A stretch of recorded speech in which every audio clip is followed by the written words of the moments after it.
बेहतरीन ट्रॉमा से बेरंग की इस एपिसोड में आप देखेंगे कि शहरियार काफ़ी ज़्यादा परेशान है क्योंकि वो देख रहा है कि घर के हालात किस कदर ख़राब से ख़राब होते जा रहे हैं।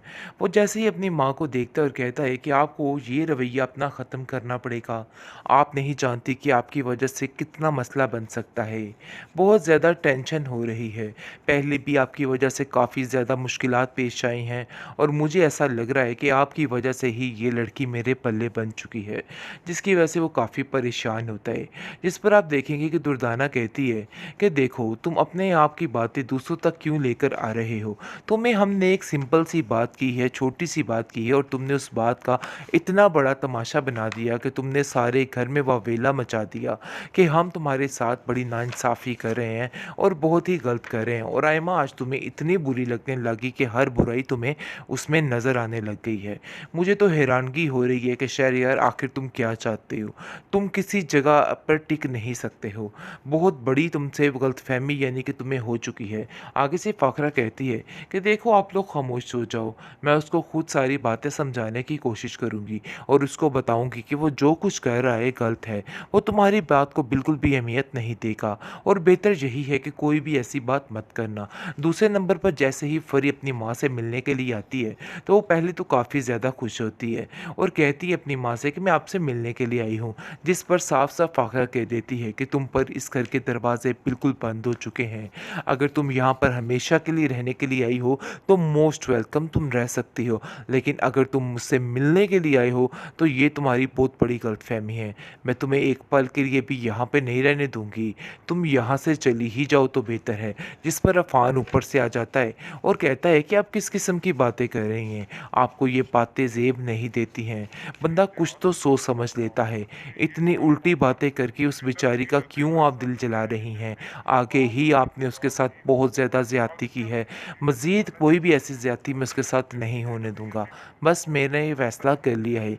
इस पर फ़ाखरा कहती है कि नहीं, कि तुम चुप कर जाओ और मेरे मामलात में बोलने की कोई भी ज़रूरत नहीं है। मुझे पता है कि इन जैसे लोगों को किस तरीके से ट्रीट करना है। तुम नहीं जानते कि चंद ही दिनों में ये लड़की वहाँ से खुद वापस आ जाएगी। अगर ये लड़की वहाँ से वापस ना आई तो मेरा नाम बदलवा देना।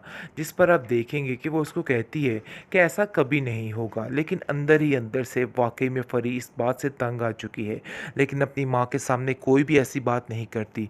लेकिन ये बात अपनी मैं माँ से कह जाती है कि आपने जो कुछ किया है बहुत सख्त ज़्यादती की है। आपको ऐसा हरगिज़ नहीं करना चाहिए था। पता नहीं आप किस किस्म की माँ हैं, मुझे तो कुछ समझ नहीं आ रहा है। आखिर कोई किसी के साथ ऐसे भी कर सकता है?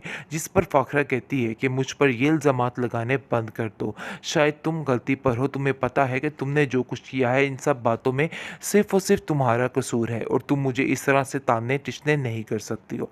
बस मैं तुम्हें इतनी बात समझाना चाहती हूँ कि आइंदा से कभी भी इधर का रुख दोबारा मत करना। ऐनी काफ़ी परेशान हो जाती है घर के ये हालात देख के और कहती है कि अब कैसी बातें कर रही हैं। देखिए घर आई बेटी के साथ इस तरह से सलूक नहीं किया जाता है। ये सरासर ज़्यादती है। आपको कुछ तो सोचना होगा, कुछ तो लिहाज़ कीजिए। जिस पर वो उसको साफ-साफ कह देती है कि तुम अपनी ज़ुबान को थोड़ा कंट्रोल में करो और तुम आजकल कुछ ज़्यादा ही मेरे मामलात में बोलने लग गई हो। लेकिन आप देखेंगे कि आयमा जो है वो अपनी खाला जान का साथ देती हुई नज़र आ रही है और कहती है कि आप जैसा कह रही हैं, जो कह रही हैं बिल्कुल ठीक है। आपका हर्फ़ बाहर बिल्कुल ठीक है, क्योंकि मैं जानती हूँ कि ये सब लोग मिलकर आपसे धोखा कर रहे हैं और आप पर तरह-तरह के इल्ज़ामात लगाने की कोशिश कर रहे हैं। लेकिन आप बिल्कुल ठीक कह रही हैं। अपनी बेटियों की ये हालत देखकर कोई हाल नहीं रह गया एनी की माँ का और वो कहती है कि मैं जब भी देखती हूँ इमल को ऐसे तो मेरा दिल कुढ़ता रहता है और कुछ समझ नहीं आती कि आखिर इसके लिए क्या करूँ, क्योंकि मैं जानती हूँ कि मैं इसके लिए कुछ भी नहीं कर सकती। लेकिन अफ़सोस इस बात का रहेगा कि शहरयार ने जो कुछ किया वो बहुत ज़्यादा बुरा किया है।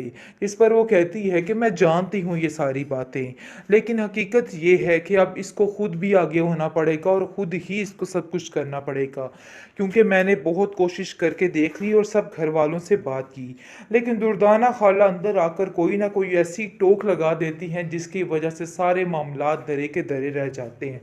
मुझे तो समझ ही नहीं आ रही, मुझे तो ऐसा लग रहा है कि उन लोगों का दिमाग भरने में सिर्फ और सिर्फ दुर्दाना खाला का हाथ है और वो ये नहीं चाहती हैं कि कुछ भी अच्छा हो। इसलिए आप देखेंगे कि वो समझाने की कोशिश कर रही है कि उसको शहरयार भाई से बना के रखनी पड़ेगी। ऐसा करेगी तो उसको अपना ही फ़ायदा है, क्योंकि जब तक ये लड़की अना की आद में रहेगी, अना से रगे रहेगी, तो इसका कुछ भी नहीं बन सकता। खैर आप देखेंगे कि उसकी माँ कहती है, मैं ये बात बड़े अच्छे तरीके से जानती हूँ कि जो कुछ कर रही है सरासर गलत कर रही है। उसको ये सारी बातें ज़ेब नहीं देती हैं, क्योंकि फ़ाखरा बहन का तो अपना ही एक लैदा मिजाज है। मुझे तो समझ नहीं आ रही कि आखिर ये औरत क्या करना चाहती है और क्यों हम सब के पीछे हाथ धो के पड़ चुकी है। क्योंकि आप देखेंगे कि फरी जिस तरीके से अपनी माँ के आड़े आ चुकी है और उसको हर चीज़ में सेट करने की कोशिश कर रही है, ये बात फ़ाखरा के लिए नाकाबिले बर्दाश्त होती जा रही है और उसको ऐसा लग रहा है कि जैसा सब कुछ उसके हाथों से निकलता जा रहा है, जिसकी वजह से उसकी परेशानी में बहुत ज़्यादा इजाफा हो रहा है। खैर वो काफ़ी ज़्यादा परेशान है और सोच रही है कि मुझे तो ऐसा लगता है कि जैसे सब कुछ हाथों से ऐसे ही निकल जाएगा, क्योंकि ये सारे मामलात मुझे ऐसे ही होते हुए नज़र आ रहे हैं। जिस पर दुर्दाना कहती है कि आपको बड़ी एहतियात से चलना होगा, क्योंकि ये सारे मामलात मुझे कुछ बेहतर नहीं लग रहे और ऐसा लग रहा है कि जैसे काम मज़ीद ख़राब ही होगा।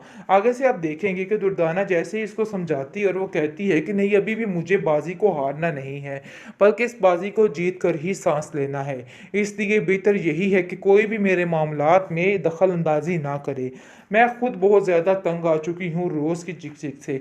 अब इसका मतलब ये थोड़ा है कि हर बात मान ली जाए, क्योंकि मैंने अपने तीनों बच्चों की बातें मान के बहुत ही बड़ी गलती कर दी है। मुझे तो ऐसा लगता है कि मुझे ऐसा कभी करना ही नहीं चाहिए था, क्योंकि अब सब मेरे हाथों से बाहर निकल चुके हैं और कुछ भी पता नहीं चल रहा कि आखिर ये चाहते क्या हैं और क्या करना चाह रहे हैं, क्योंकि ये लोग दिन ब दिन हद से ज़्यादा बढ़ते जा रहे हैं। आए दिन इन लोगों की कोई ऐसी नई फरमाइश सामने आ जाती है जिसकी वजह से मामलात काफ़ी ख़राब हो जाते हैं। मुझे तो लगता है कि अब इन लोगों से खुद ही निपटना पड़ेगा और इन लोगों को खुद ही तरीके से हैंडल करना होगा। जिस पर दुर्दाना कहती है, आप फिक्र मत करें, आप इन सब चीज़ों में अकेली नहीं हैं। हालांकि फ़ाखरा ये नहीं जानती है कि इन सब चीज़ों में सबसे ज़्यादा बढ़ चढ़ कर हिस्सा जो ले रहा है वो ये औरत ही है, और इसकी वजह से ही घर के सारे माहौल जो हैं वो ख़राब हो रहे हैं, क्योंकि जो इसकी बेटी करना चाह रही है इस चीज़ का भी इसको अंदाज़ा नहीं है और वो समझ रही है कि वो बहुत ही अच्छी है और उसका साथ देगी। लेकिन वो ये नहीं जानती जिस एनी और एमल की वो सारी ज़िंदगी बातें करती आई है, वो उसके नज़दीक से भी नहीं छू कर गुजरी, यानी कि इस कदर चालाक लड़की है। लेकिन जब इसको इस बात का अंदाज़ा हो जाएगा तो वो खुद ही इसको भी हैंडल कर लेगी। बहरहाल आप देखेंगे फ़िलहाल तो उसको हर चीज़ अपनी अपने हाथों से जाती हुई नज़र आ रही है और वो काफ़ी ज़्यादा परेशान भी हो चुकी है कि आखिर उसको क्या करना चाहिए और क्या नहीं करना चाहिए। इस चीज़ की टेंशन ने उसका दिमाग ख़राब करके रख दिया है कि उसको समझ ही नहीं आ पा रही है, क्योंकि वो जिससे कोई भी बात करती है उस बात का उल्ट ही निकल आता है और उसको जैसा लग रहा है कि हर कोई उसका दुश्मन बन चुका है।